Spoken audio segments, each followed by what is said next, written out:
We're fired. Oh, okay. Yeah, I'm not sure. It's about like this, Oh, okay, no worse. good. All right, we're recording. Recording, I'd like to call this regular meeting of the Kirkwood Meadows Public Utility District to order.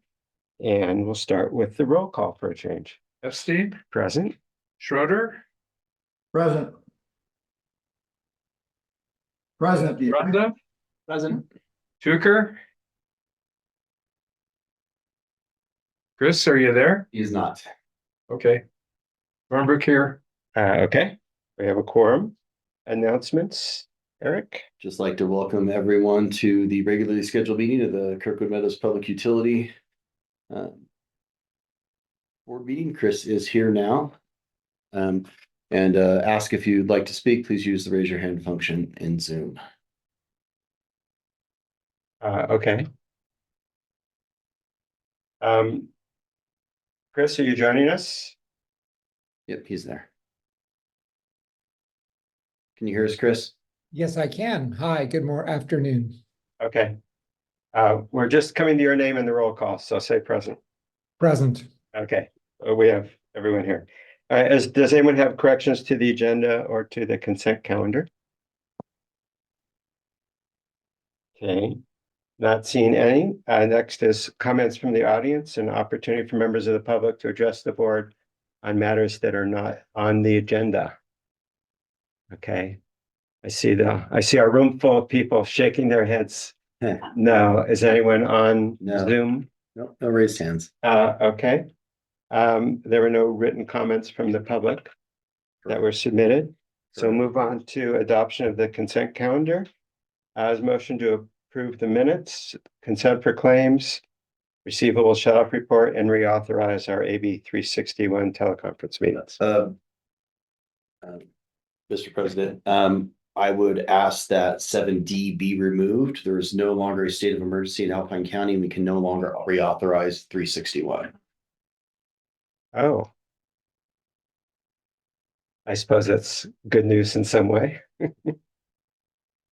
Okay, so That means we'll have to have a physical quorum at every meeting. We'll have to go back to the old rules. right, which also means if you're remote, it needs to be a publicly available location. Posted And publicly and noticed. 72 hours notice, so anyway, so I just asked that be removed from the consent. Okay, we'll move that from the consent. Chris, was your hand up? You're muted, Chris, still. Nope. Oh, okay. All right, so we will remove off item D. With that, is there a motion to adopt the consent calendar? So moved. Okay, by Doug, a second. Thornbrook, I second. Okay, we'll do a roll call, please. Epstein, Yes. Schroeder, Aye.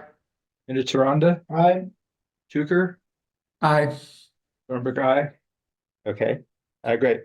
So now we move on to item 9A, finances.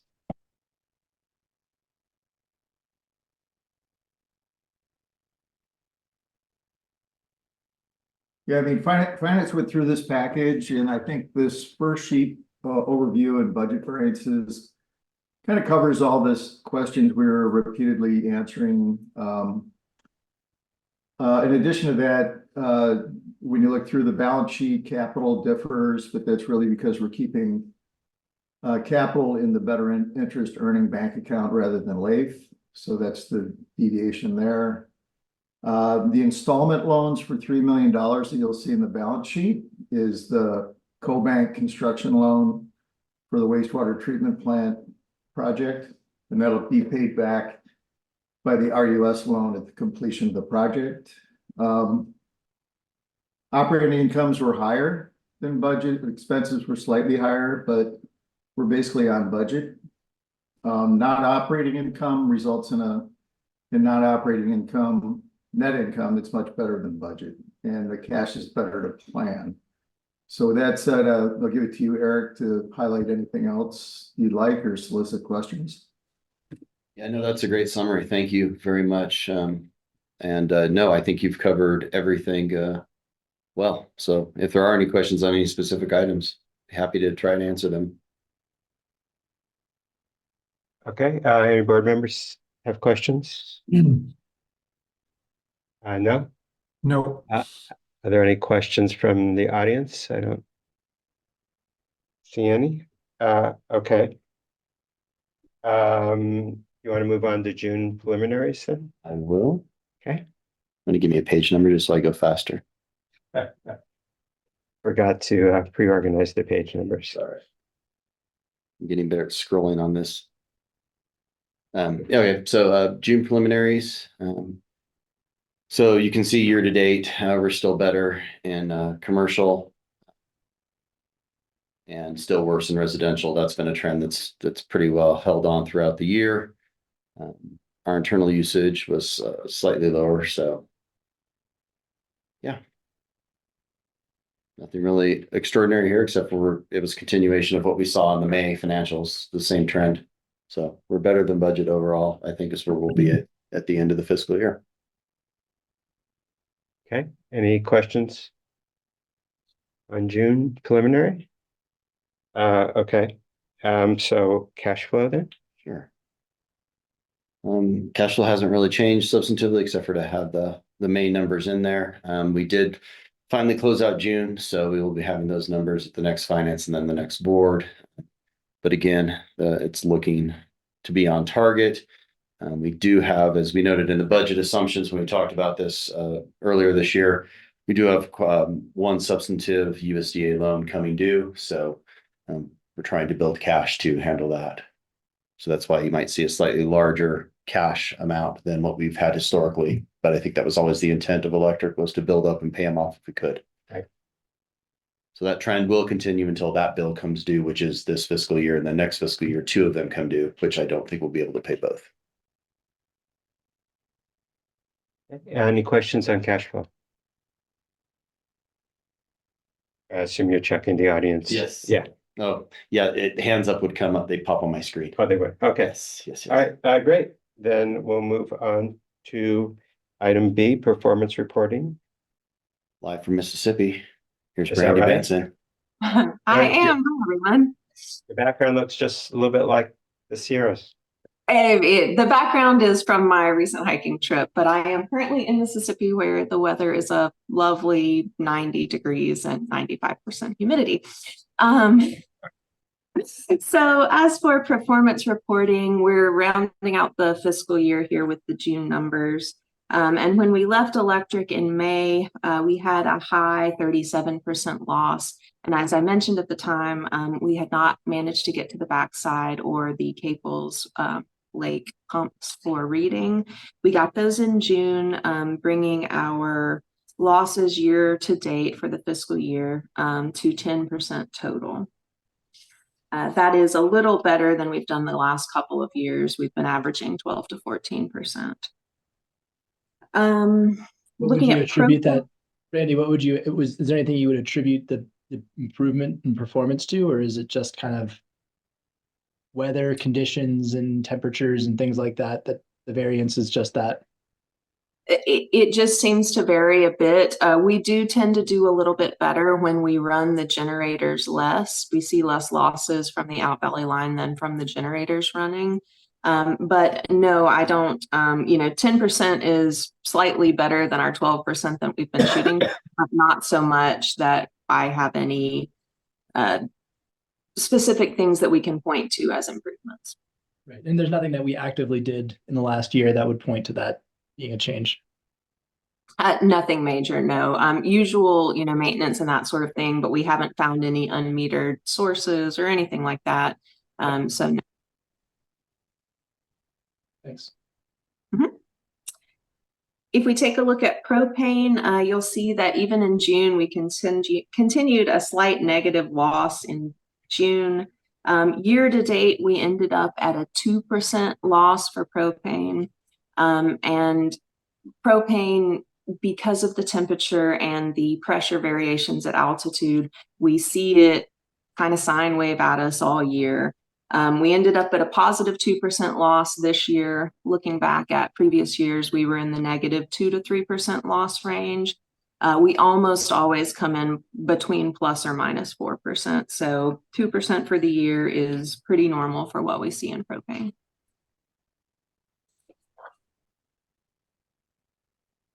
All right, moving on to water. As you can see, water for the month of June, we produced a little over 500,000 gallons from our tanks. We saw about a 16% loss for the month, 14% loss for the year. And that is actually a little higher than we saw last year at 12%. You will remember that back in August, we had an overflow at our lodge tank because of well pumps that did not shut off overnight. That and also the loss at a leak at a meter contribute to our slightly higher total for this year. And then lastly, wastewater. June, we're starting to see it taper off from our I&I, which is inflow and infiltration, or just water getting into the sewer system from non-water meter sources. You see that we metered at our plant 1.1 million gallons. Of that, 63%, which sounds like a lot and is a lot, was I&I, but that's down from our peak of 80% in May. Year to date, for the fiscal year, we ended up at 39% I&I for the year. That is about on track with what we've been seeing year to year. We've been in the 40 to 42% range recently. We have seen some improvements, both from work that we're doing in the field to seal manholes, and also in drier years, we do a bit better there. Are there any questions on performance reporting? Question. On wastewater, have we done analysis on what would happen if we could cut I&I in half, what the savings would be? Have we looked into that? We've not done a monetary analysis. There would be some savings from electricity, from pumping cost. It's offset somewhat by we need a certain amount of water to go through the system. But to answer your question, no, we do not have a hard number that we've put together for that. I assume we have a pretty strong view that I&I is a nuisance, but there's no ROI to justify trying to bring that number down from 40% to 30 to 10 or whatever. There's no good rationale to try to do that. No, there's definitely a good rationale to do that, Chris. So there's the immediate ROI, as Brandy pointed out, somewhat on electricity. But then you go into other things that are less tangible: life of the membranes, life of the leach fields. Those do have to be replaced periodically. So the more water we dump into them, especially if it's water that doesn't need to be there, it reduces their lifespan. So, which is why we're looking to do a wastewater master plan. So this all ties back into that we've been talking about for 6 months or so. Okay, then I guess then I'll think about this in context of the master plan. Thank you. The other benefit is if we have a water on snow event, or rain on snow event, we could reduce the inflow there. Yeah, during the peak season. Brandy, I had one question on the powerhouse production. Mm-hmm. The production in June, was that testing, or what was that for? That was PG&E had a maintenance outage on their lines down near Salt Springs, and so they just required a clearance from us. It was the better part of a week, and we did use it to do testing. We had our crew out doing inspections of the out valley cabinets. We did a generator run because we're due for a CGA for the emissions test later this year. But the timing of that was because PG&E was doing their own maintenance outage. Okay. I'd just like to offer the observation that no one can tell, which is a very good thing. It was wonderful. The switchover and switchback went fine. The generator run itself went fine. And we did get quite a few things done during that week. And did it run yesterday? Yes. As advertised? Yeah. I couldn't tell. Good. I live near it. Yeah. No, it's good. Nice job. Thank you. Thank you. And no flashing lights. No slow clocks. Right? Any other questions for Brandy or we'll move on? I don't see any others. Thank you, Brandy. Thanks for dialing in, Brandy. Enjoy the rest of your couple days off. Absolutely. Thank you. Okay, so we'll move on to item 9C, IT and cybersecurity charter. Doug, take it away. Sure. So if you all might recall, a few meetings ago, we decided to form an information technology and cybersecurity committee. This committee, I'm the chair of the committee and Bob is the other board member on the committee. We met for the first time, and you'll see a report from that in the summary at the end. But one of the main agenda items was to establish the charter for the committee, to which you see here. And hopefully everyone had a chance to read it. And if you have any questions towards it, please ask. Anyone have any questions about the charter? And if not, is there a motion to approve the charter? Motion to approve.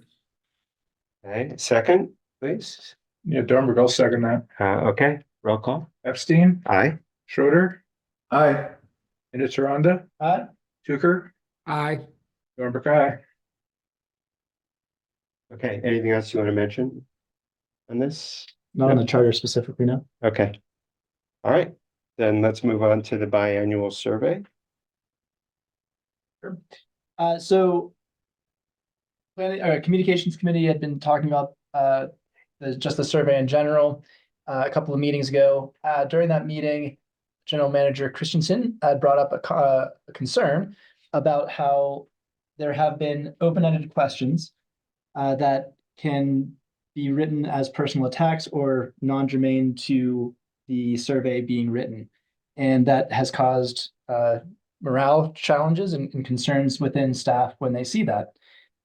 And so in the greater context of talking about the biannual survey, which is coming up, we talked about ways of potentially mitigating that concern.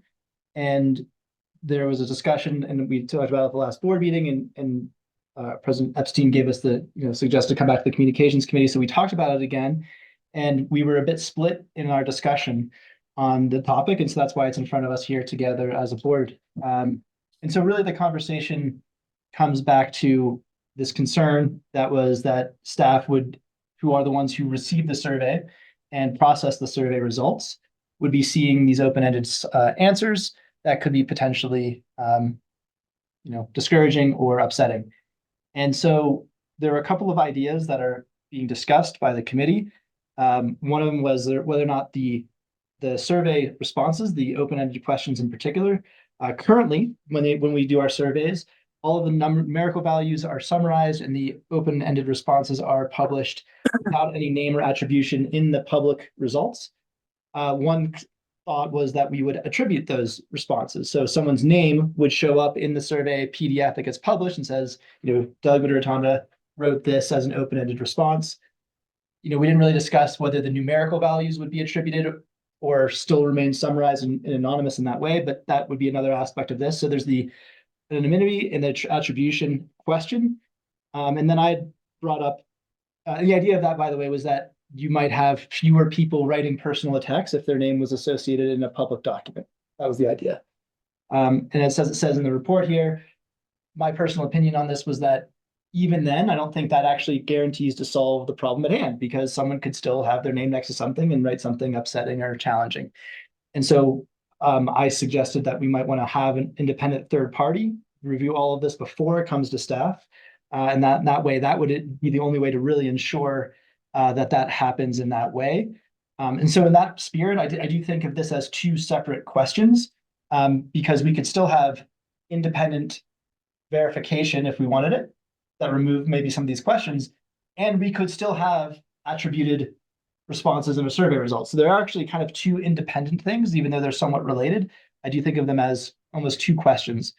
And then I just, it says in here, regardless of how we were to solve this, we do think it's important that we are very clear when we send out the surveys that we identify exactly what will be done, whether it will be aggregated or not, whether it will be attributed to their name or not. And that's, I think, an important part, that whatever we decide here gets put into the survey and gets clearly denoted so people know before they respond how their responses may or may not be attributed to them, in the public or not. And I'll just say, just as it says in here, that in terms of whether the questions, the values should be anonymous or not, was split 2-2 with myself and Sandy Goldberg suggesting that they should be anonymous, and attributed was Chris and Pamela. And then Eric said that staff's presence would that they would have them attributed. So that's where we are. Is there instruction in the surveys regarding abusive or comments about staff? I mean, do we have any statement in there saying? Not that I'm familiar with. I don't think there's anything that says you should, this is not the forum to which you should voice concerns in that way, but Well, I was wondering if it was possible for us to put instructions in the survey saying those will be redacted. You know, that's a part of the statement that I alluded to there at the end, John, is that regardless of how we decide on attribution or not, like, you know, there says, and that response is not germane to the topic could be excluded from the results. I don't know, Eric, it's like this, it's a third line up from the bottom there of what's being shown. Sorry. If you want to highlight that like that's the last clause there that says, and that response is not germane to the topic at the very bottom. Oh, very bottom. And so, John, that's kind of the idea, is that we would, the last sentence above that. Yep, right there.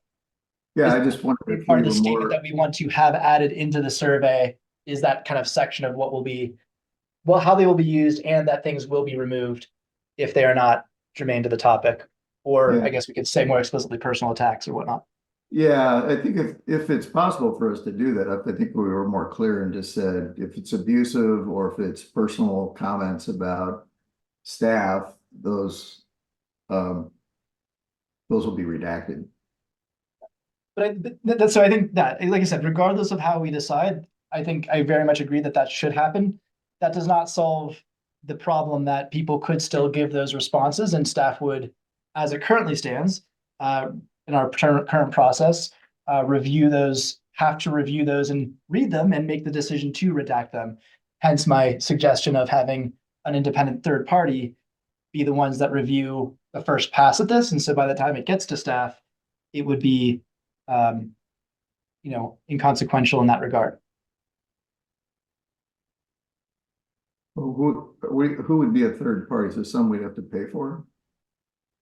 Ostensibly, I mean, I talked with other people who I know run surveys, and this is not uncommon in procedures that they do, where they'll have a third party review a first pass at survey responses to make sure that this sort of thing is taken care of. So, we do it once every other year, I guess, and I don't know, it's a couple hours worth of work. But I mean, if this helps prevent staff from having to read and be uncomfortable, I think that personally I would be supportive of that. To give them that peace of mind that they don't have to deal with that, and to see that come through. Bob, didn't you scrub through this at one point?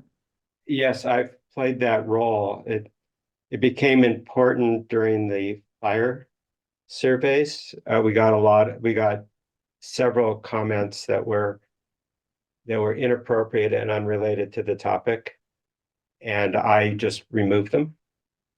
But I think, just to Yeah. clarify, that's not your role as the president of the board. That is a role that you serve. Yeah, looking at systems and things like that. it's true. I mean, before I was a board member, I was an unpaid IT handyman. And in that role, I've done every survey since we've started doing them electronically.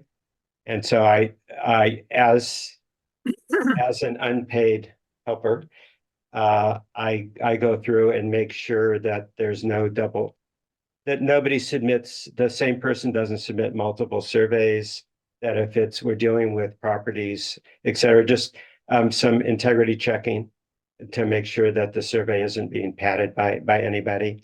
And then also, it only became necessary recently that if there were just totally inappropriate comments in there, then I remove them. Unilaterally, I would say. I didn't really ask anybody's permission. I did that because we publish the results, and my goal is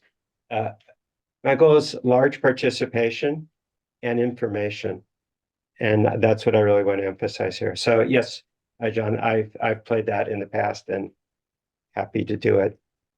I did reach out to the person we used to take that outdated municipal services review from Alpine Oh, yeah. County and turn it into a usable Word document, which the county has and Mark Louisville PUD has. We all have now. Yeah, right. Just to see, if they would be willing to do something like that, and they are available. So, I think it would be, based on the hourly rate, then I don't know what the hourly rate is. I forgot to ask that question, but it'd probably be less than $1,000 to have someone go through and just curate out the nasty comments. Yeah. So if we wanted to hire a third party, I did do that digging for you, Doug, just to get an Appreciate that, answer. Eric. Thank you. Yeah, so I could either play that role or we could hire a third party, whatever people feel is in the best interest of the district.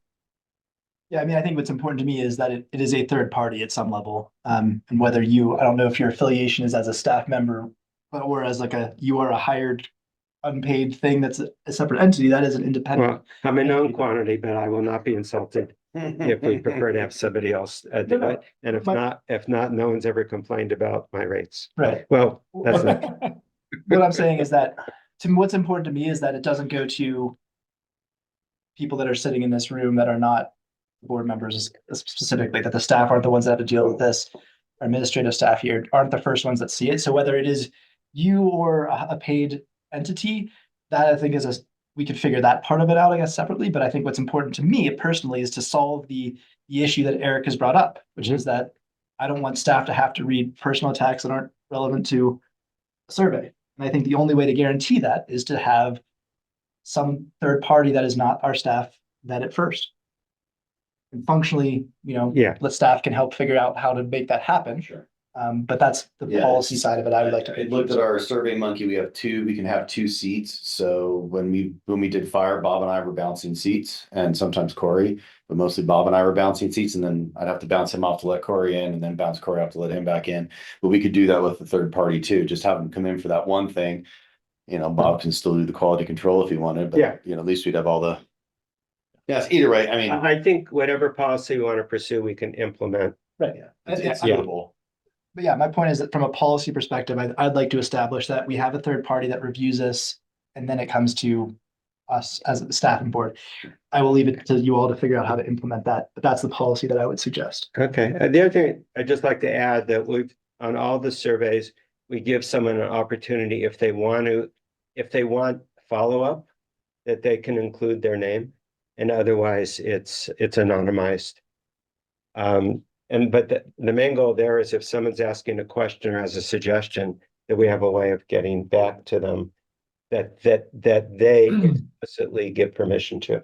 That's right. So I do find in my experience with surveys is if people can voluntarily include their name, that we get a larger participation than if it's mandatory and attributed. But I don't know, Chris, do you wanna? Yeah, I have a strong bias that if someone won't put his name on the survey, that their input's not worth reading. Pretty simple.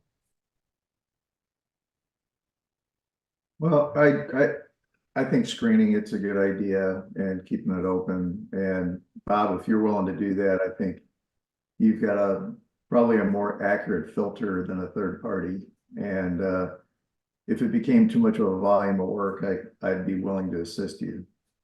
But we're talking about 2 different questions, as Doug I know. pointed out. One question is whether anonymous versus attributed, and I favor having people put their name down. If we lose 10 or 20% for that, then that's not much of a loss in my opinion. But whether we need it to be screened is a separate question. It seems logical that if people are writing their name down, then maybe they'll be a little bit more restrained with their language and their comments, but still the issue doesn't go away. There are 2 separate decisions. I'm just saying that I do not favor anonymous surveys. Yeah, I should have been more clear. I'd rather get more survey responses.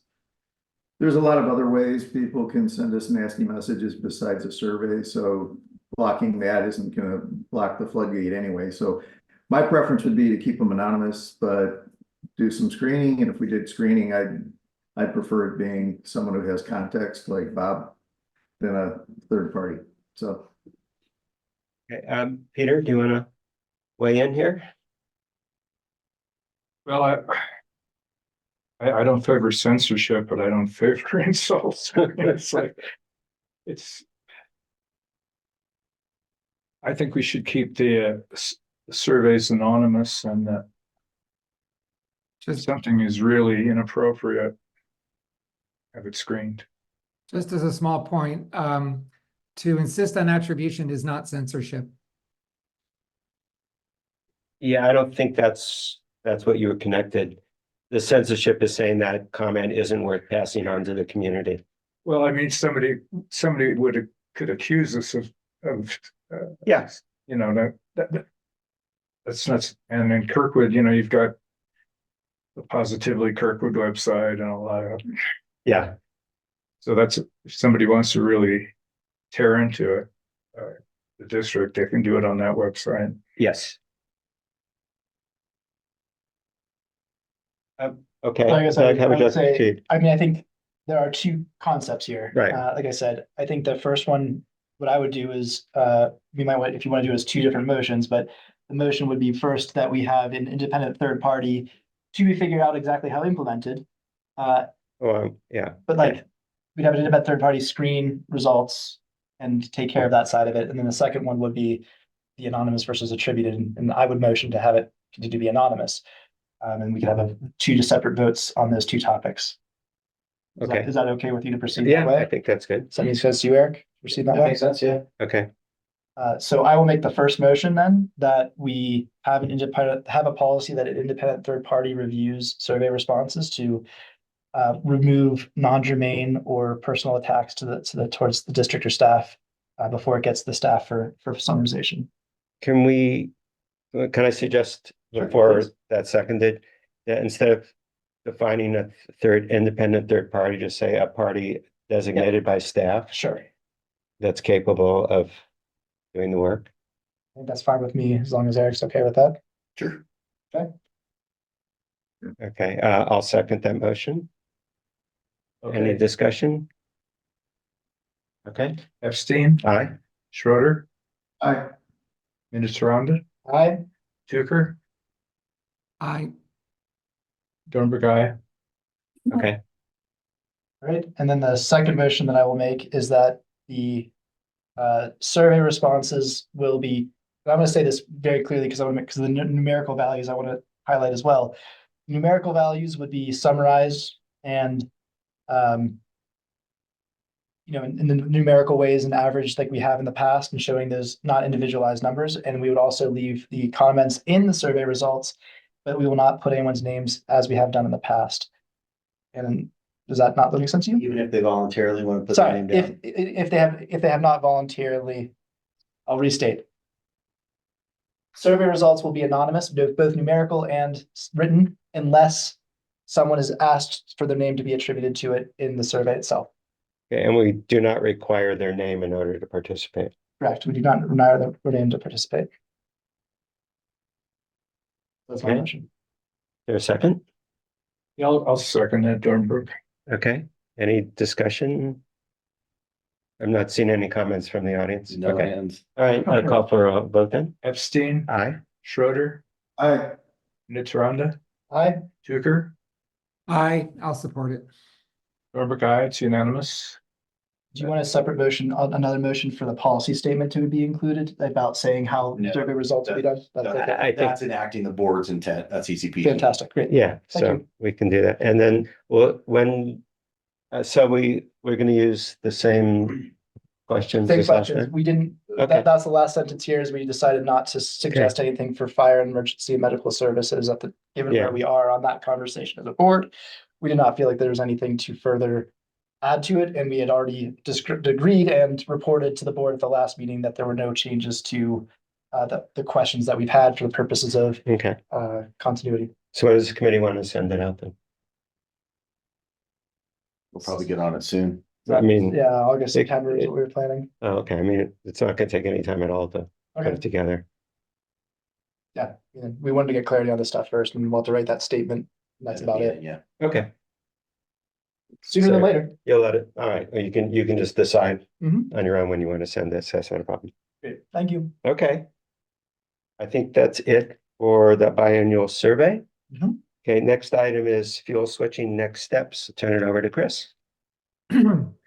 Yeah, this is the one, and at present, it's the only agenda item on the planning committee agenda. This project to talk to large propane customers about fuel switching and ways that we could use PBC funds to help and incentivize them to explore or move towards fuel switching.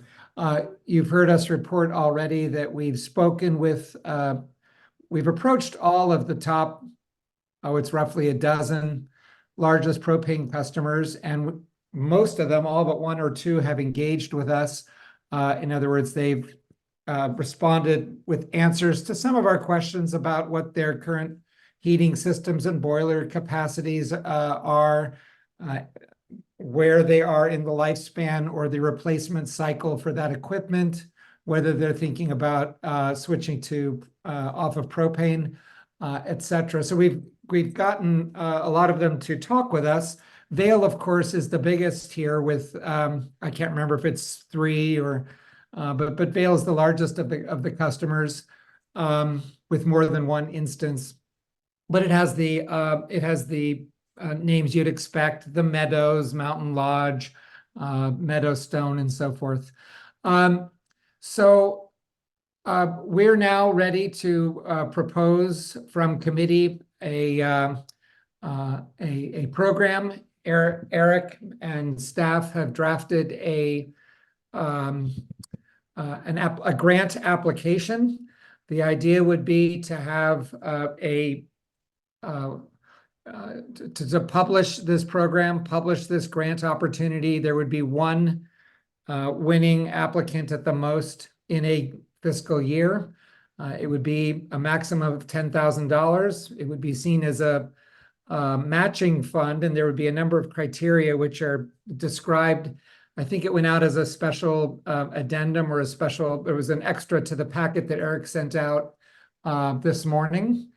You can see that. I think it's a 2-pager that is the grant application for any of these customers that wanted to raise their hand for this grant money. Again, matching fund early in the process in exploring design and feasibility. There is an alternative approach that we discussed in committee and has some support from some of the committee members.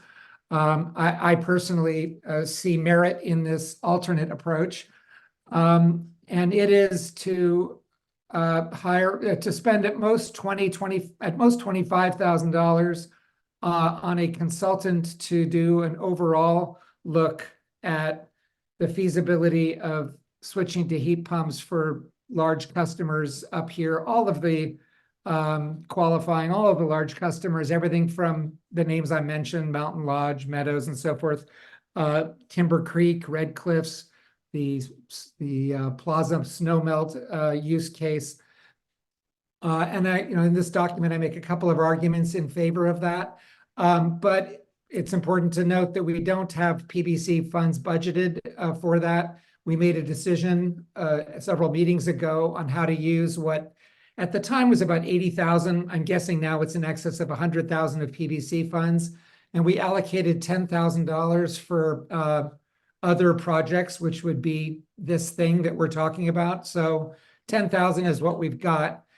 To ask for any more would require a new decision on the PBC funds.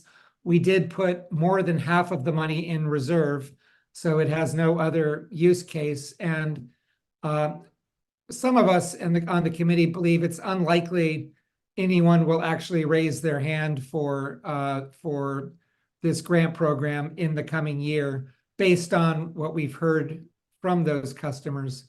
So,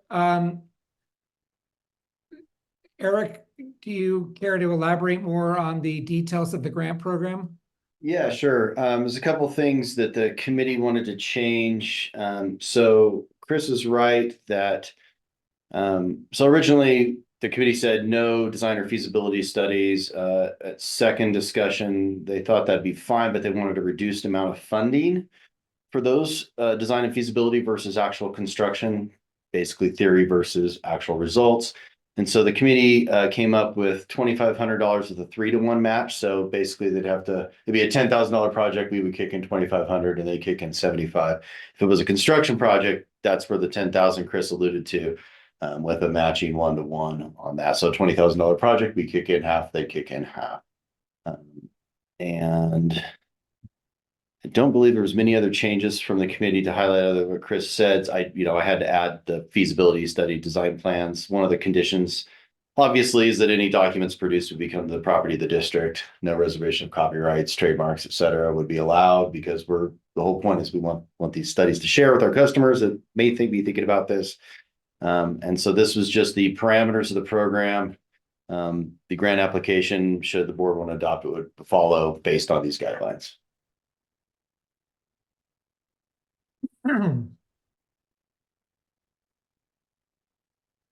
Okay. Chris, anything else you want to add? No, it's all in my statement, or my summary report. Yeah.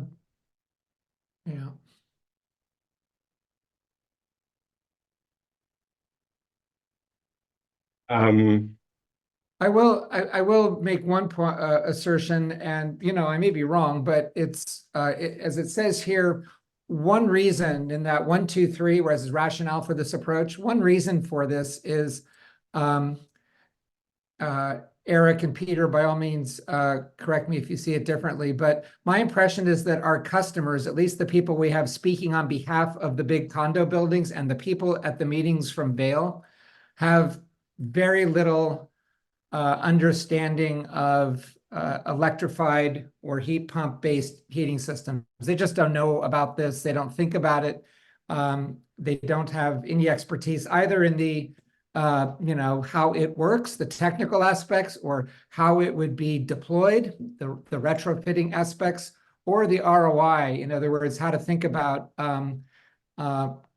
conversion from CCF of propane to kilowatt hour costs, etc. And I think it's fair to say that we don't have a lot of expertise either, although we have deployed a heat pump system for part of the PUD building where we're sitting right now. It's not as if we're experts and can guide these people, and that isn't really our job, I recognize, but that is one rationale for the consulting approach. I'll push back a little bit on that, Chris. Please. There are 2 HOAs that have considered it and did engage subject matter experts to look into this. One determined it was cost prohibitive. They were able to replace their boilers for $250,000 instead of $1 million to retrofit 64 heat pumps. So they know what the ROI was. The other one is still considering it. I actually met with the property manager, and they walked me through what they were considering as a potential use of that. But for the most part, the others have said they were interested, gave us a lot of information, but they haven't given us any practical application. And remind me, Eric, there was a study related to this that was done, I want to say, by a graduate student that was in Yeah, he was a 2019. Yeah, it was graduated in 2019-ish or something like that. Correct.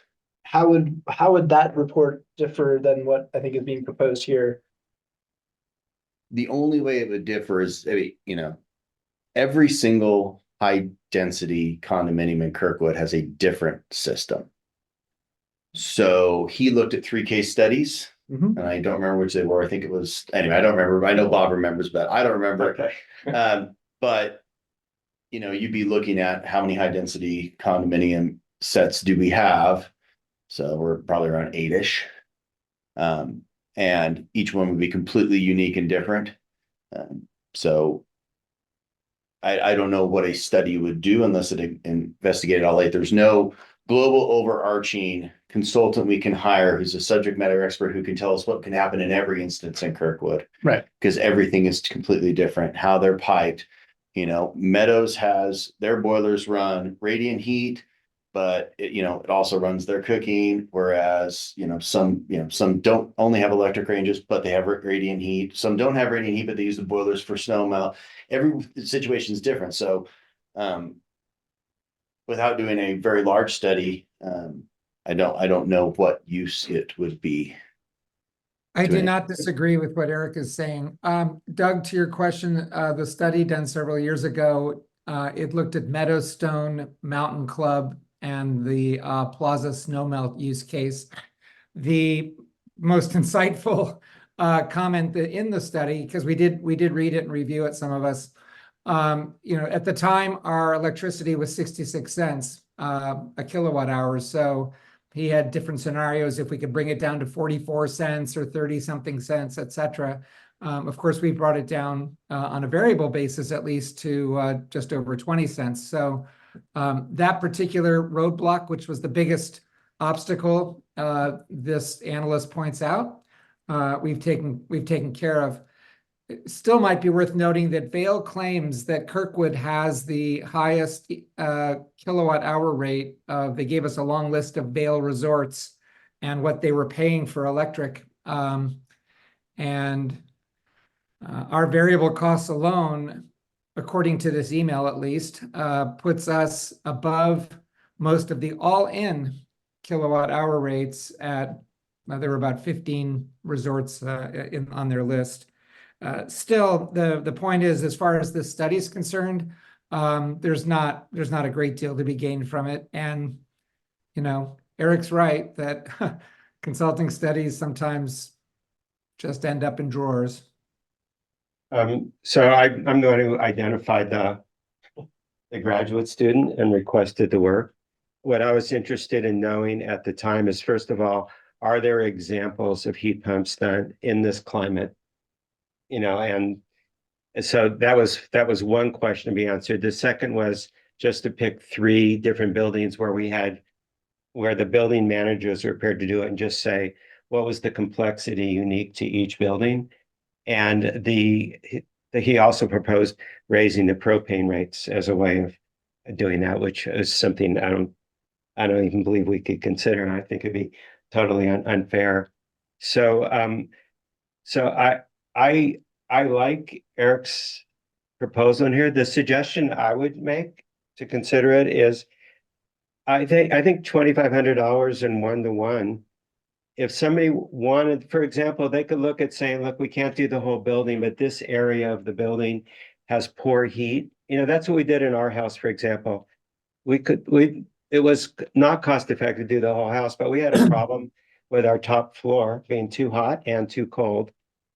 And, we did an evaluation and ended up, we did it for both the comfort and for the environmental benefits. It is possible that building owners may just, as opposed to thinking the entire building is going to convert, they may find areas, the reduction. And so I think the 3-to-1 kind of says, I feel like it's delivering a message, we don't really want you to do it.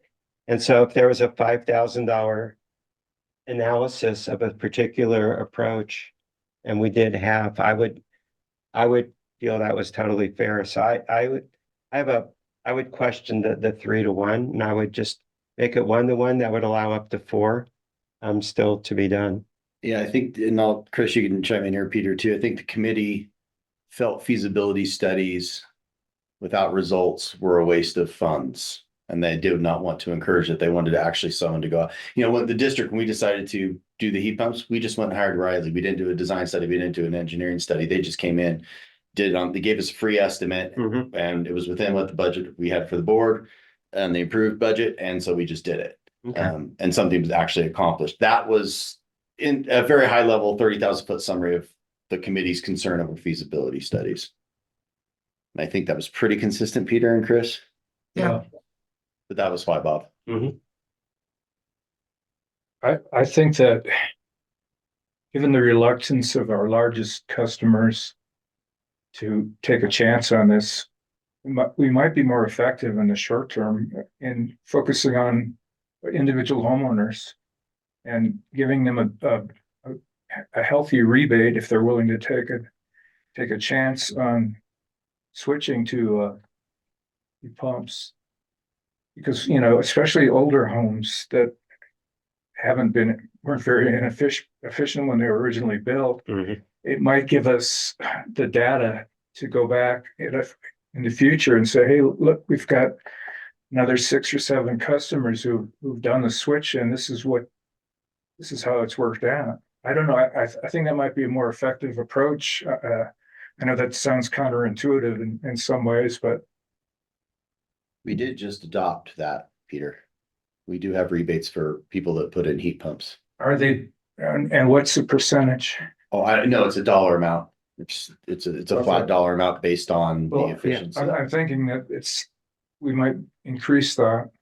Well, let's see if we get any demand first. Yeah, I don't know. but Yeah. you know, I think none of us know. I think we're trying to figure out what might work. I mean, 22, the top 22 customers use 68% of our propane.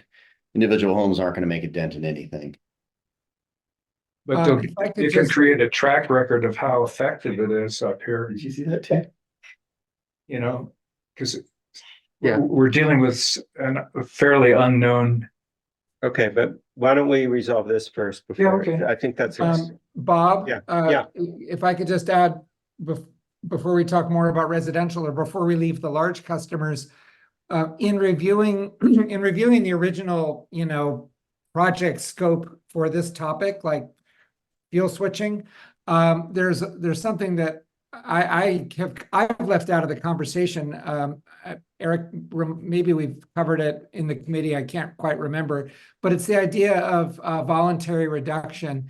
And it's the notion that some of our large customers might be in a position in a crunch, so in a propane, crisis, to drive down their usage, lower temperatures in their hotel rooms or their shops or what have you. And is voluntary reduction something that maybe the committee needs to spend some time on and come back to us with?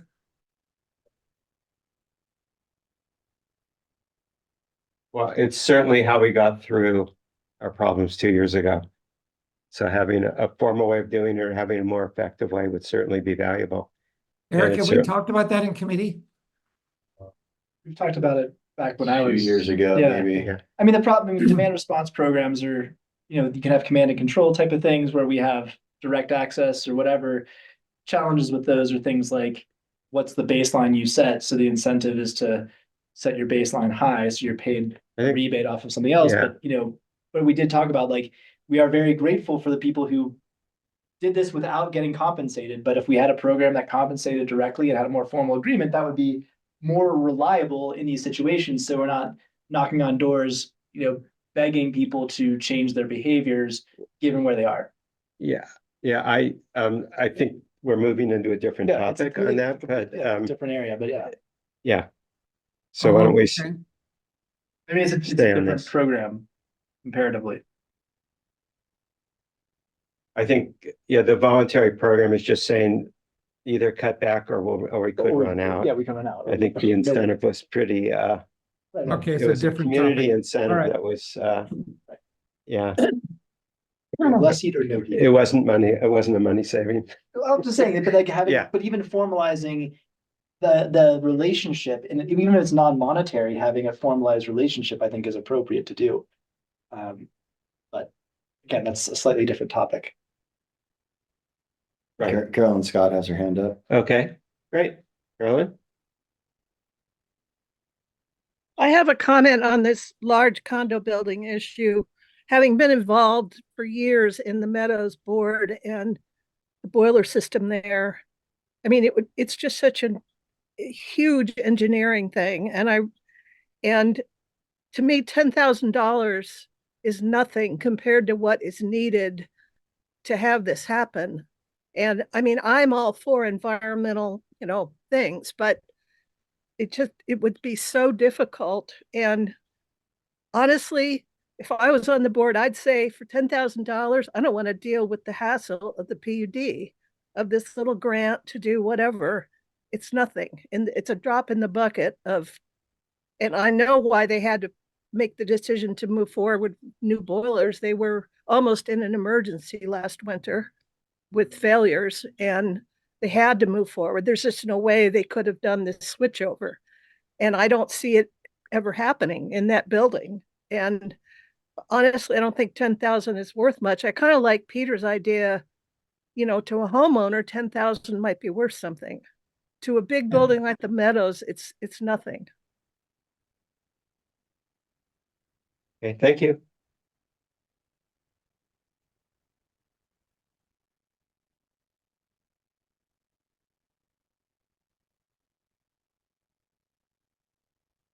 Everybody talk at once.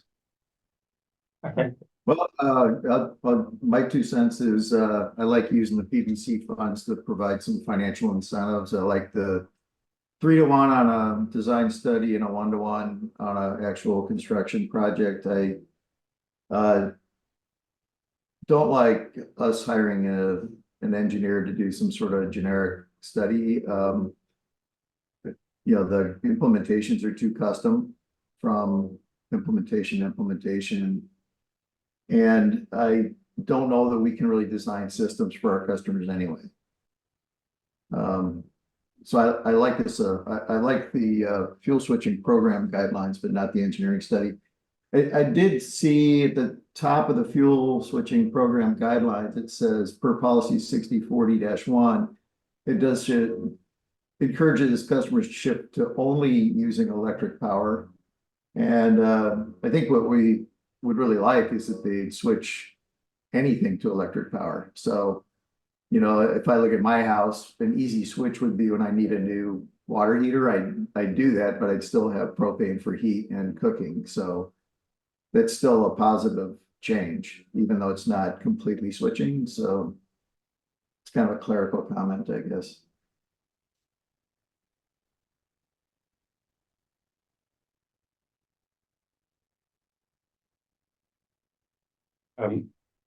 Okay, well,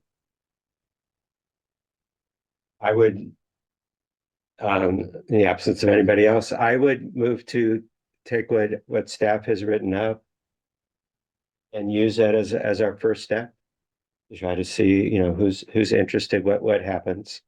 I mean, I would prefer to 1-to-1 match, but that I'm not gonna just because, you know, if someone wanted to look at it and just didn't know anything about it, someone could do the first pass of saying, this is what it would mean, and this is what the rates, you know, this is what propane might, you know, if you're doing, these are, you know, 20-30 year return timeframes. Someone would want to know, well, what's propane likely to be 10 years from now? You know, what's the probability of that happening? What's it cost? So I could imagine someone wanting to do a feasibility just to understand when they should consider it and how and whether it's even practical, or to do a portion of the building and instead of all of it. So there's an area, you know, that, so, you know, I would prefer to 1-to-1 match, but you know, if people really feel strongly about the 3-to-1, but I would motion to give this a try. I would second the motion and I agree with the 3-to-1, or sorry, with the 1-to-1, although that's different than what we said in committee. Because as I've said, I don't think that this is going to be attractive enough. Anything we can do to make it more attractive, like 1-to-1 on design and feasibility, is a good thing. So I would second it as Bob describes. Okay, with 1-to-1. Yes. Okay, thank you. The vote is this document with 1-to-1. Yeah, Yes. as our starting point. All right. Is there any, So did Doug's second? Chris seconded. Chris seconded, I Oh, made the okay. motion. All right, abstain? Is there any other, I just see if there's any Yeah. further discussion. There's none. Okay, roll call. Abstain? Aye. Schroeder? I, Linda Saranda? Aye. Tucker? Aye. Thornburg, aye. Okay. And we are on to, thank you, everybody. Can I ask a And question? thanks to the committee for pulling this together. Can I ask, what's the, just in the relationship to the residential side of things, what is do we have an equal sort of design? I'm not remembering. Do we have a design component No. and a build? No, component, we have a Which is a rebate. fixed dollar? Yeah, I mean, so. I mean, quite frankly, and in all candor, if someone's gonna put a heat pump, they're not gonna have a design study for their home. They're just gonna go get a quote from Right. Riley Heating and Okay. Air or, whoever. There's no practical use for it. It's just go get a free estimate from someone. So why And would we that's the pay for something that you can get a design free study. estimate for? And that was the rationale behind only the 0.5 or higher, That makes sense. which, by the way, 2 of them are single family homes that are 0.5 or higher. The biggest users, Uh-huh. really? Yes, sir. Yeah, I mean, it depends on what temperature you want to be when you're How not big your there, home is. how big your home is, yeah.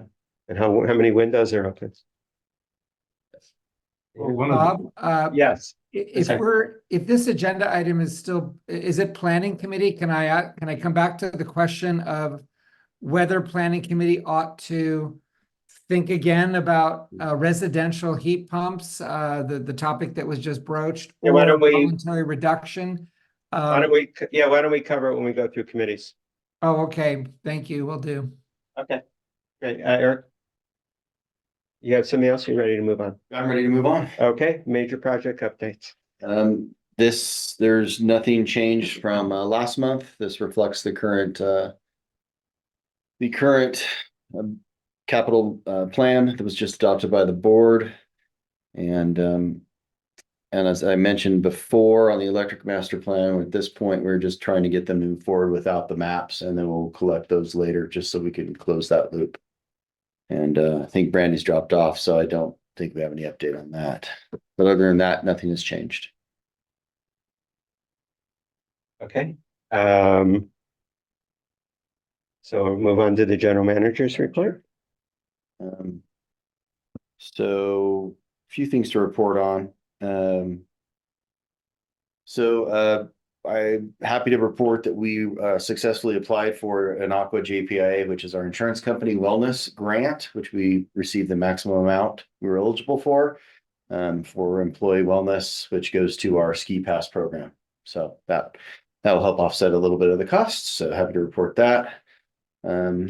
I will be next month presenting at CSDA on our LAFCO experience, along with a friend of mine, Pete Campa, who's now from Groveland. CSD used to be at Tuolumne, so he's dealing with that fire, the Pedro fire right now. So thoughts are with him. We just had the propane lot surveyed this morning. A few years ago, Doug Perini asked if they could use a portion of our lot to store equipment, to which I granted, and then was followed up later on with Tom and et al. Through the chain of GMs that come through.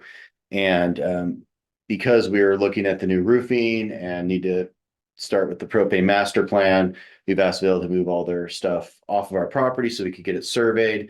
What the survey revealed is most of the stuff is off our property. There's just a few little things that still need to be moved. So I appreciate their helping get that stuff off so we can get the survey done. But now that the stakes are out there, we will go and document that and then get the rest of the stuff moved off of our property so that we can use it and proceed with the master plan. Also happy to report June is closed, which means, Bob, I know you're happy. Snow removal budget, we actually know the real number for the total budgets, depending on which way. I'll let Rick speak to what's going on with KMA, but snow removal budget is set either plan A or plan B. So we know the actual costs incurred, and that's where we are. With the snow removal contracts, we've talked about how we wanted to include language. Is that It's all done. It's all that language of All done. Okay. Approved by the attorney, written by the attorney, well, written by me, approved by the attorney. So all done. Great. That was incorporated. We also did one thing new since you're asking questions about the contract. We requested each HOA to designate 2 points of contact in the contract. So we will only take inquiries from those 2 HOA contracts because our contract is with the HOA, not with the individuals. So if people have questions, we will have Carrie up front will have a list of each HOA and their HOA contact, and if they're not them, refer them to how to contact them for any issues. We conducted our first fishing test, and that's with a PH, not with an F. And I'm going to say shockingly good results. We only had 1 click. So out of 19, we had 1, or 18, we had 1 click. And that was good. And we had many reporting them. We've set up a new phishing email address within the district, which now that the test is done, we'll be sending an email to all the people saying, hey, good job, most of you. You did a really good job. You see funny stuff, send it to phishing at kmpud.com, which will then be routed. Although we're fine if they don't open them either. That's also a good thing. So if they open them and forward them, that's what we're going to look for. If they don't open them, that's also fine. So good success with that. On the bad news, wastewater master plan. So we've been working with a consultant who's doing our water master plan, trying to get a idea of what it's going to cost. So the first thing to do the master plan is we actually have to look at the integrity of our system. So that means smoke testing the entire system. That means cameraing the entire system. That's not the master plan itself. That's just the step to get the raw data to do the master plan. Could you say just a word more about, did you say smoke test and camera? Yes. Does that mean Yes. putting cameras everywhere or permanent or just? That means putting No. a camera in the sewer and Uh-huh. videoing the sewer. Yeah. That sits there like a webcam full time or just one off? No, it's just I don't mean to laugh. It's funny because I think of sewer and I think everybody understands sewer, and I realize no, everybody doesn't. It basically, we lower a camera into a manhole, it goes down the collection main to the next manhole, we pull it out, or we don't pull it out, we then send it through the next manhole, et cetera, until we've cameraed every single underground I line. see. So And then it's the smoke it's a testing- one-time process. We have the ability to do it ourselves too. We have the equipment to do it. If there's like an emergency thing to see what the plug is and things like that. It also has a jetter on it, which applies high pressure water to any plugs and removes them. The smoke testing is we seal manholes and inject smoke from between two manholes via a very large fan to see if there's a crack in a pipe, the smoke will eventually come through the ground. Or if someone has their gutters tied into, not that there's any gutters in Kirkwood, but if someone had their gutters tied in to the sewer system, we would see smoke coming out of their roof. And they call the fire department. Yes, that's why we send notices when we did smoke testing on Hawkweed a few years ago. Right. So that's what the smoke testing does, Chris. It basically finds, and sometimes we don't, I'll tell you, we were on Hawkweed and, we have a wastewater operator that's been here, 22 years, and he didn't know there was a manhole there, and all of a sudden smoke started coming out. I was like, I didn't know there was a manhole there, and he's been here 22 years. So it helps with stuff like that. So that's the smoke testing, and then the jetting camera is the other aspect. But this is not part of the consultant's master plan work. This is something in It's advance. necessary for the consultant's master plan, and the price we got back was $400,000. What? 400. That's 4 with 5 zeros. Bad, very bad, very eye-opening and jaw-dropping.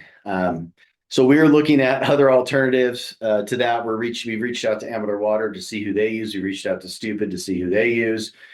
If there's a better price, this is a pretty well-known company. My guess is this is probably within 25% of a lower price we'll get. So maybe 300 if we got lucky. So Brandy, Rick, and I have been talking quite a bit about this, and we think a better alternative is the reason we wanted the wastewater master plan is so we could set the wastewater rates based on what we know we're going to need. We didn't do it last time. So my suggestion to the board, and we can take this up in operations, Peter, I was going to bring this back to you, but my suggestion would be that next fiscal year, we budget for 2 employees, rent, either get another camera or fix the one thing that's wrong with ours, use our smoke testing equipment, and just hire 2 people for the whole summer to do nothing but this. About $100,000 is what we're estimating on the cost to do Is that that. for the entire system? Yes. What if we just did it for the ancient half of the valley? We could, but then Realistically, we'd have an incomplete picture though too. I mean, yeah, there's nothing to say roots don't intrude on the east side. So but we've got the old asphalt or we've got asbestos concrete. asbestos pipe. That's actually the best pipe in the valley, quite frankly, next to C900. Okay. I'd take that over some of the other stuff. But so anyway, I'll be revisiting this with ops, but I just wanted to give you a heads up that I have made the call to put a pause on the wastewater master plan. Yeah. And we will just do the rate study based on the capital plan as adopted by the board, because that's the best idea we have at this point. Maybe I'll refine it a little bit more and be a little more conservative, but again, this will come back to the board, but I did want to let you know now that I know. Yeah, that's a shocking number. Eric, Yes. back in March, we talked about master plans for water. And then I think we approved Peterson Brustad for max 100K, and we talked about propane with Stantec. Did we talk? I don't, in my notes, we didn't talk about, I don't know about wastewater. Who's the consultant for wastewater? Is that also? There's not a Peterson? consultant for wastewater. There's, We're talking, there's not a consultant. That's what I Oh, we said. We're haven't talking selected with a one yet. consultant. No. We talked with our water master plan to get a rough idea of what they could do it for. And that's when the jaw drop came. so it's Peterson who proposed the 400K? No, it's their consultant to do that. We don't have a proposal on the master plan. We only have a proposal on the smoke testing and jetting.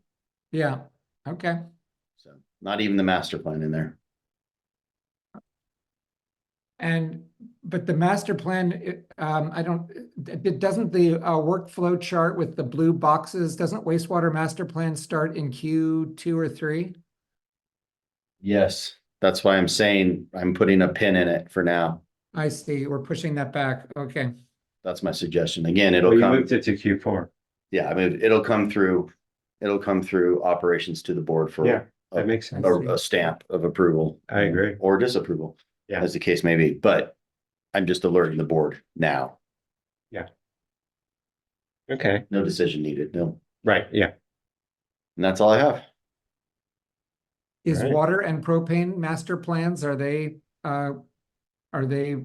making progress on track? Yes. Okay, move on to Rick.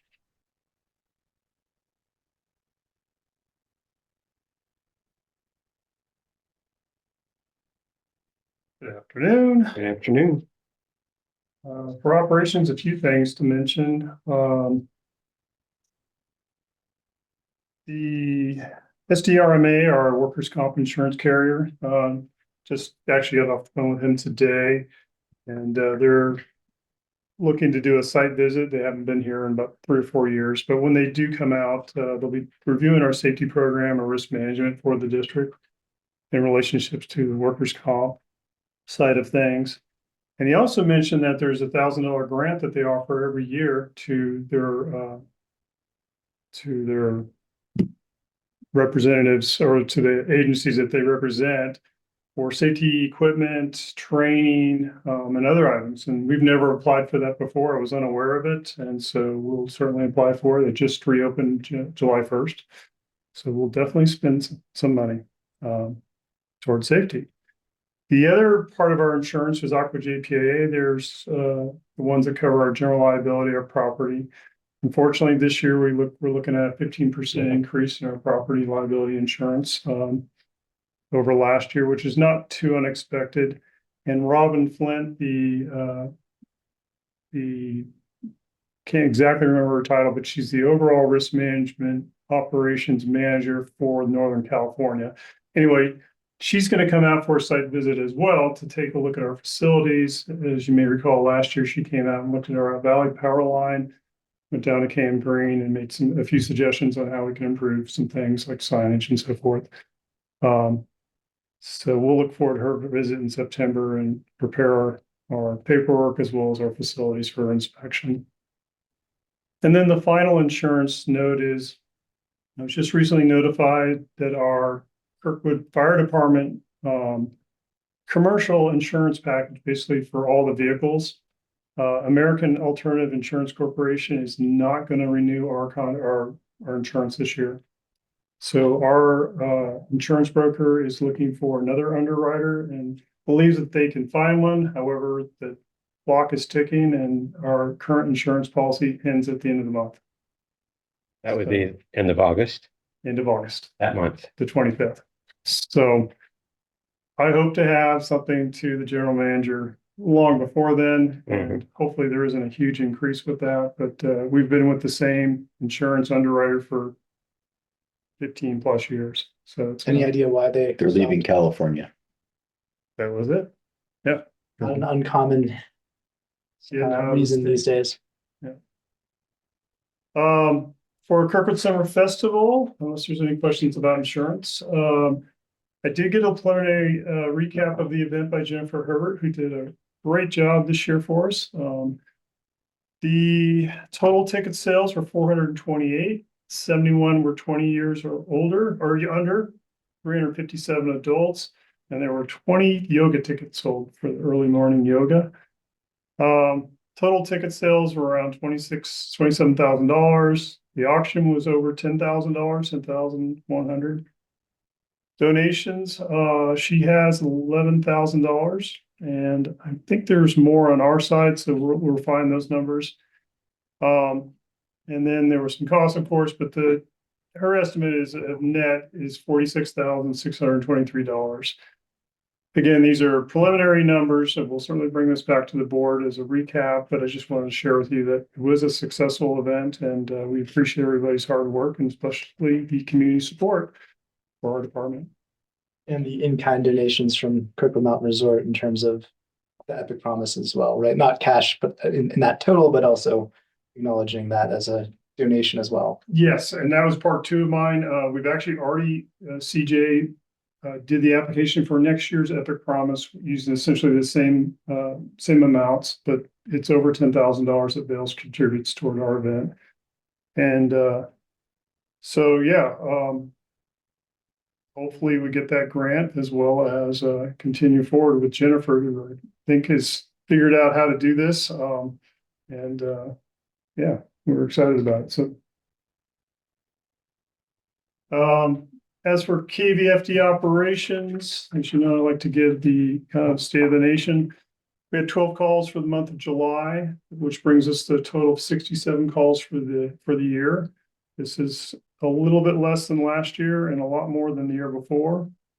There were 4 EMS related calls, 4 smoke calls. 2 of those smokes were internal building smoke investigations, 2 were external. 2 motorcycle accidents, so 2 NVAs, and luckily both of those were patient refusals, meaning they were minor injuries and they did not go anywhere by ambulance. And then we had 2 assist calls. One was for Kirkwood Lodging. A guest locked themselves into a room, and we were the only resource available to break open a door. Luckily, there was somebody here to do that. And then I assisted the county with. Then I assisted the county giving somebody a ride out of the county. So that was another interesting call. For the on-call schedule, there were a total of 7 shifts during the month. You know, we had, as the month passed, shifts that were covered just by one person. So 7 of those shifts were volunteer manning the force, and then I was the backup. For weekend shifts not covered, there were 4 of those. There was a complete Sunday night that was not covered. And then we also, on one of those nights, had Eastern Alpine County cover an EMS call for us as well. So even though I have 18 members on the books, there's really 12 that participate on a regular basis. And, you know, we're still not able to provide 100% service. Rick, may I ask questions now or later? About call reviews, absolutely now. Just so I understand your numbers, I thought I heard you say we had 7 shifts. Does that mean 7 shifts? We always every month have roughly the same number of shifts, right? So, and I thought it was like 100. So did you say 7 that were not filled or 7? There's 4 shifts per day for the whole month. We did pretty good from the previous month, but there were 7 of the 4 shifts per day that were missing. It wasn't complete days, except for 1 night, 2 nights that were missing. Okay, so in the whole month, we were unstaffed completely on 2 nights. Correct. And tell me one more time the meaning of the 7. What 7 what? It's volunteers who sign up, but they're all by themselves, meaning that there's only one person going with maybe little or no skill, enough to maybe talk on the radio and say, I'm going, but I need help. So there was a volunteer in Valley, but 1 is not enough, and this one person might not have had the right qualifications. Is that what we're saying? That is correct. And that occurred 7 times out of roughly 100. And 20 shifts, I believe it is. Yeah. Okay. Thank you. Last question is there any is there any merit to categorizing our calls? You just did in a sense. You said we had 12 and 2 were like this and 2 were like that. But is there a sense to categorizing them by severity, urgency? I mean, maybe every call is equal, I don't know, but maybe on the other hand, some calls are, you know, like the ones we talk about, an emergency EMT one or a fire in a building is a bigger deal than someone who can't get out of a hotel room. Is there any sense to that, or is that I mean, all useless? calls are related equal. You have no idea what you're gonna roll up on. I mean, I'm giving Okay. you or giving you the highlights of the type of calls, in consideration of HIPAA, regulations and so forth about patient confidentiality. And then I'm also giving you highlights on, you know, maybe your neighbor doesn't want to know that they went over, that we came to Oh, do no, something. I'm not for asking them. for So, anything personal or, yeah, so I'm just, these are just national average. Good, my truck's coming back from a rescue. Oh, So you might hear a little noise here in the office or here in the conference room. My calls are, I turn my call volumes into something called NEFRS, which is the National Incident Fire Reporting System. And this is a tool that we use to when we try to get grants, but also it's a way to kind of track where the calls are going for the government, the state. So I'm kind of using that as an example when I give my report every month. It's basically what the NEFR reporting is. okay, thank you. I am always curious when I hear a big bulk number like, 12 calls in a month, there's 100 calls in a year or whatever. How many of those are really dramatic? I mean, really life and death or Well, we that's- had 7 people die on calls that we were on last year, but it varies from year to year. Did So, you I say mean, we if had you want to 7 get people into, die on calls? well, we went to calls where there were essentially 7 people who didn't make it. Yeah. Yeah, I mean, our okay. volunteers are exposed to every type of emergency you can imagine. And unfortunately, the outcomes aren't very good. But I mean, if you and I want to sit down and I can kind of go through some of these with you, Chris, I'm happy to do so, but I don't know if it's necessary to report that out.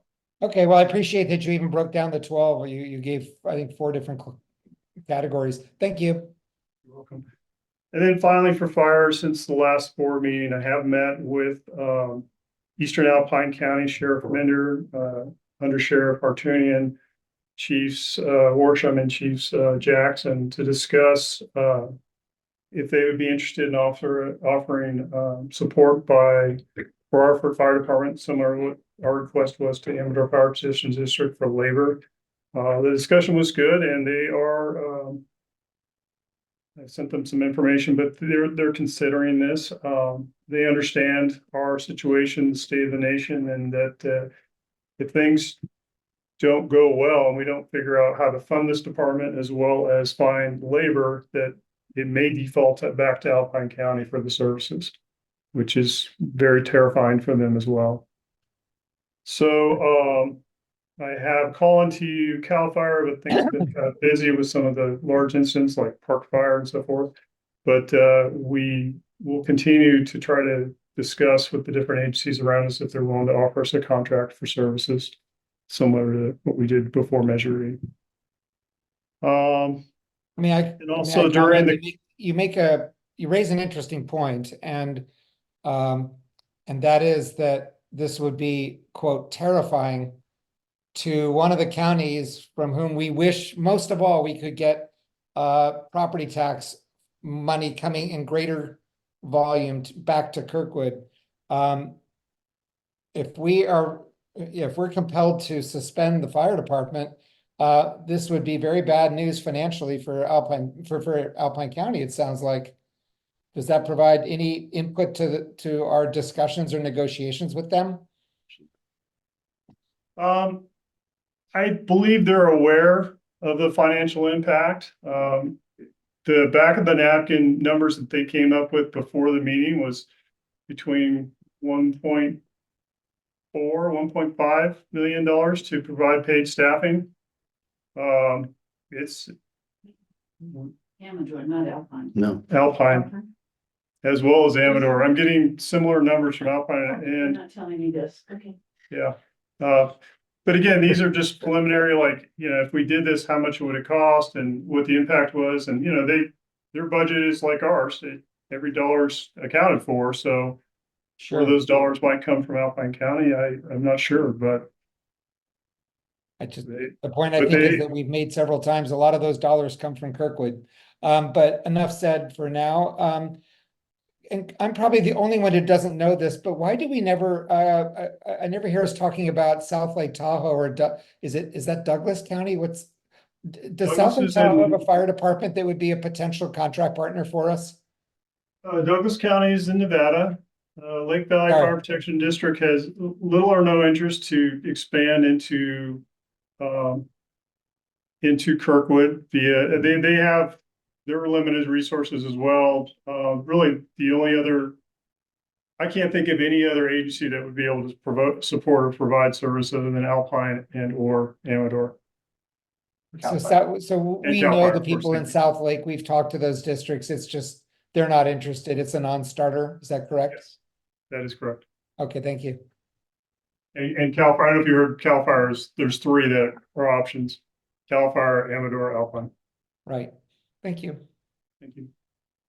Is that, Can I add to your report that we communications worked on a letter that summarized the board activity that did go out to the entire community, I want to say a week or so ago, Yes. something like that. So community has been formed and we talked about next steps and whatnot as we come out of this. So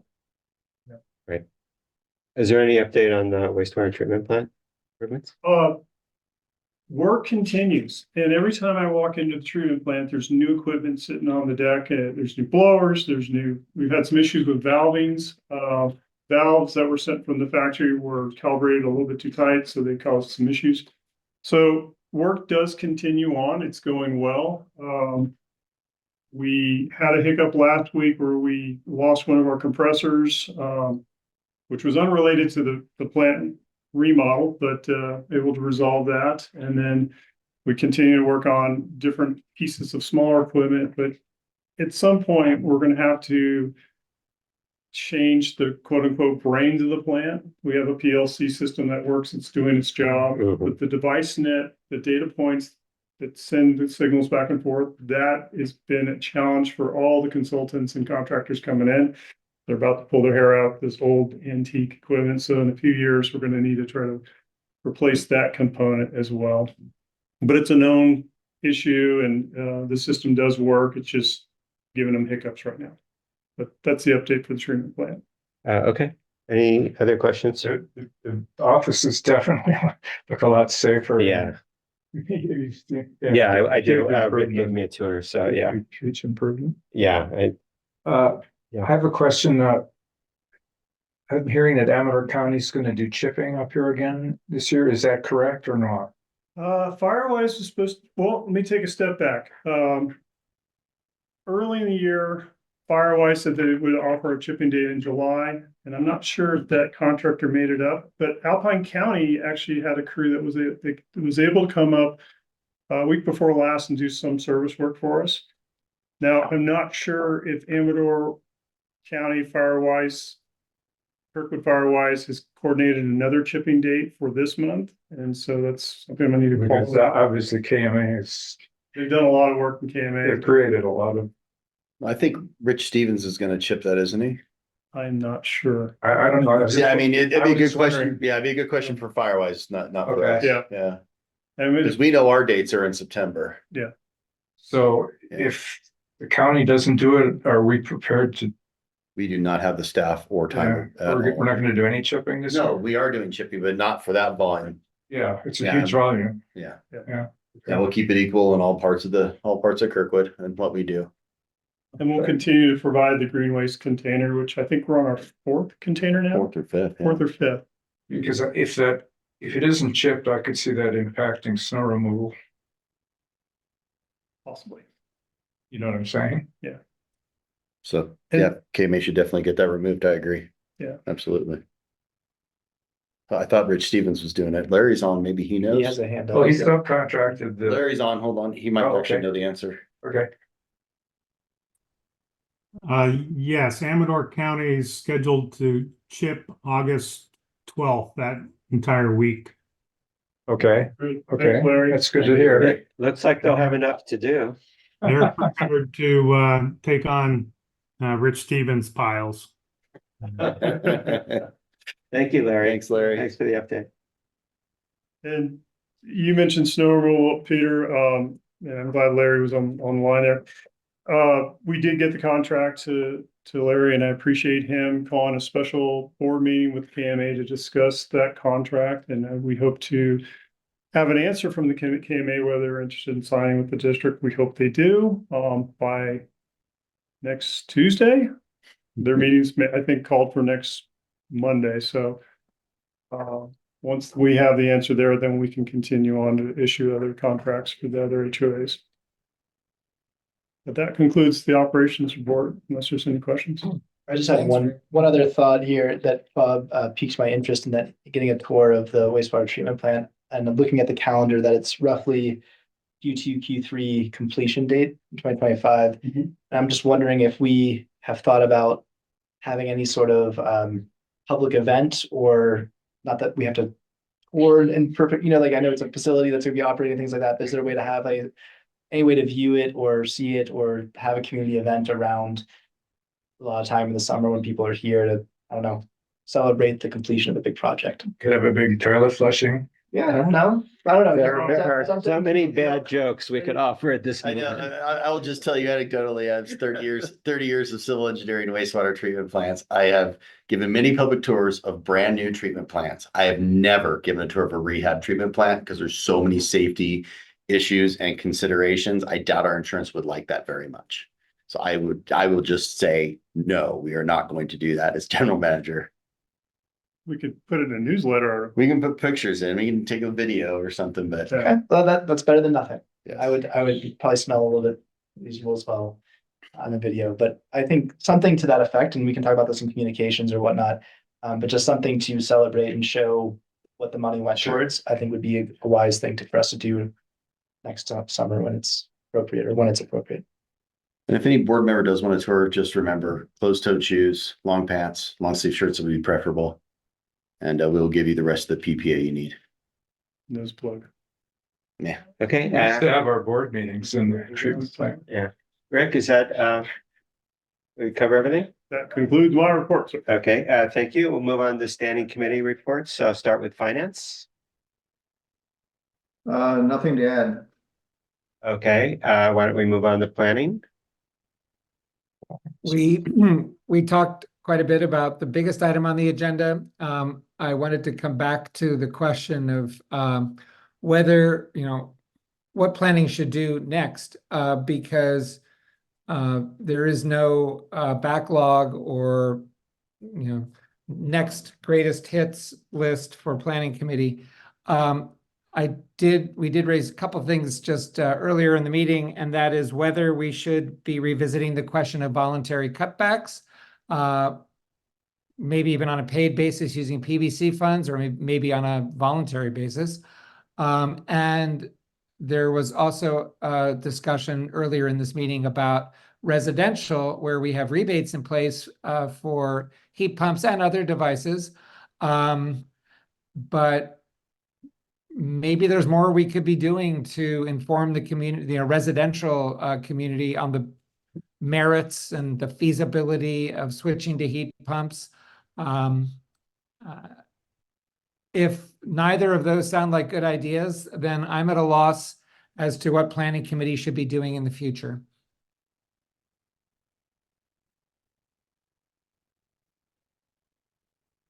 Okay, we hear you. Why don't you and I talk about it when it's convenient?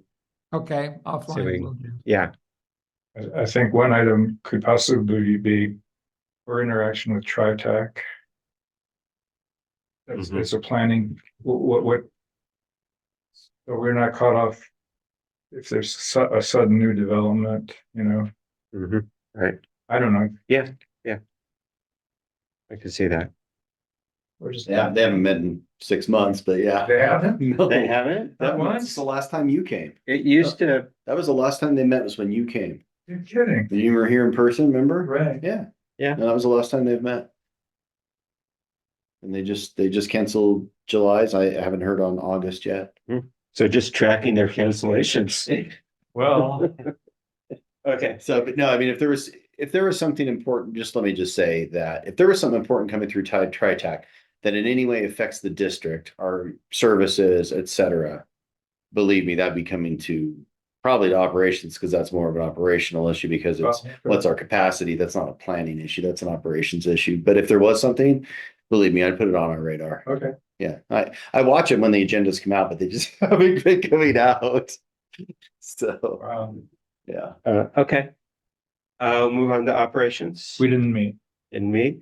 Okay, personnel met and we requested update the salary surveys, which Erica's going to start on.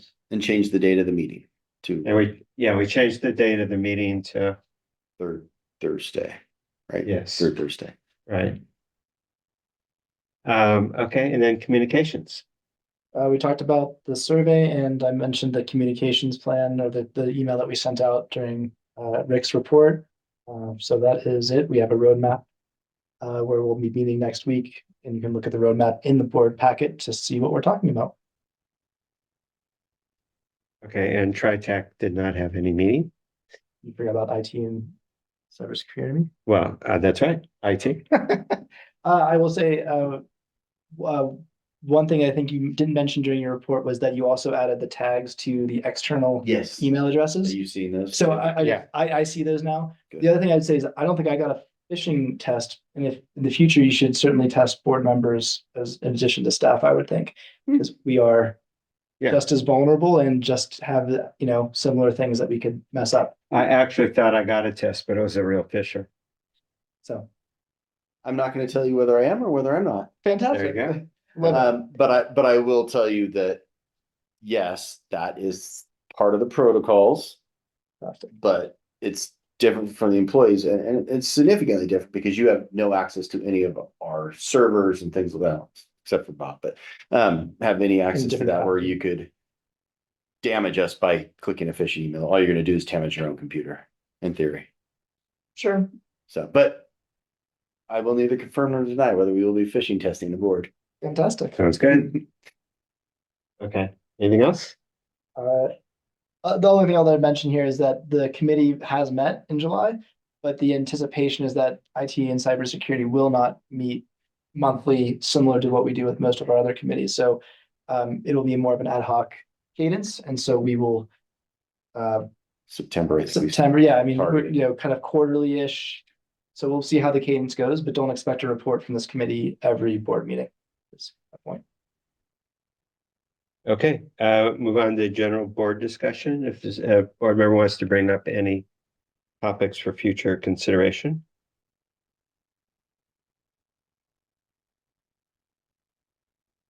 Okay, I don't see any. Do we So, know now what the main agenda item next month and perhaps October? Do we know what the top agenda items are in the next few months? The fall is a notoriously slow time for the board historically, prior to Bob being president. Eric Rickert used to cancel a couple meetings in the fall. lazy bum. Lazy Bob. So I will Anyway. try to nudge Bob as gently as I can if we don't have, but we always have finance, we always have performance reporting. Nothing substantive will be coming until the next thing will be coming will be the audit. They start their remote work in August, their on-site work in September, targeting November for their submission.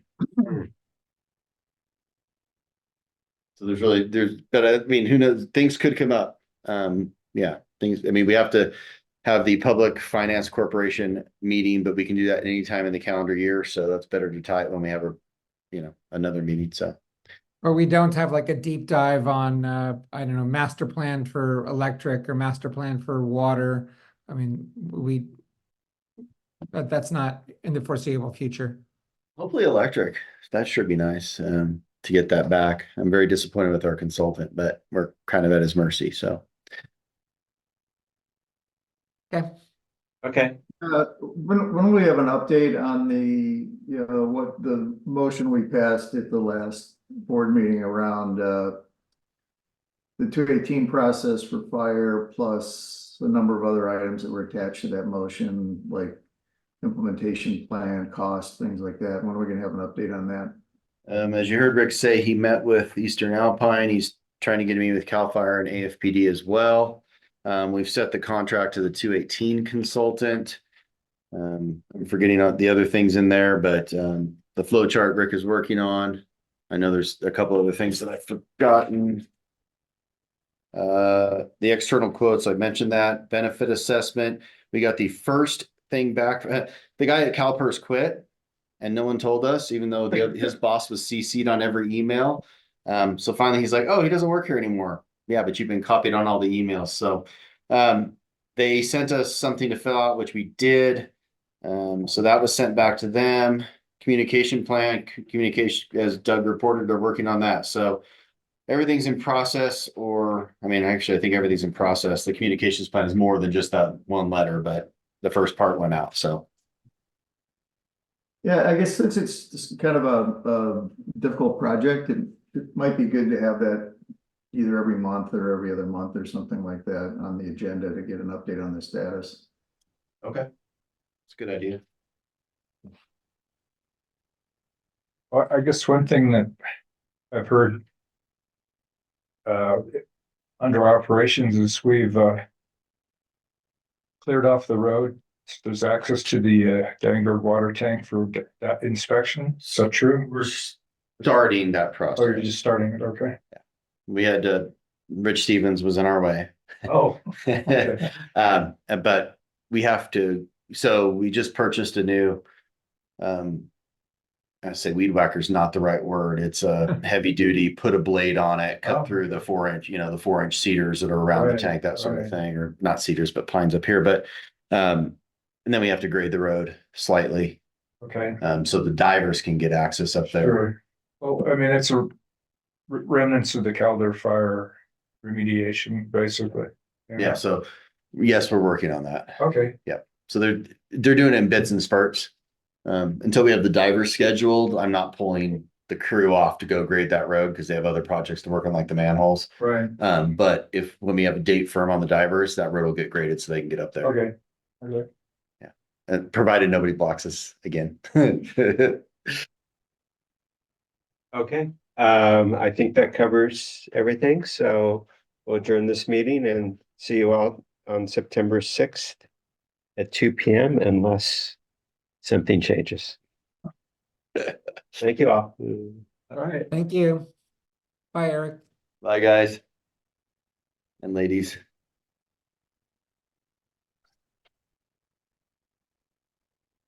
Oh, back to the Olympics. Yeah, there you go. Some good events going on. The track and field is going on.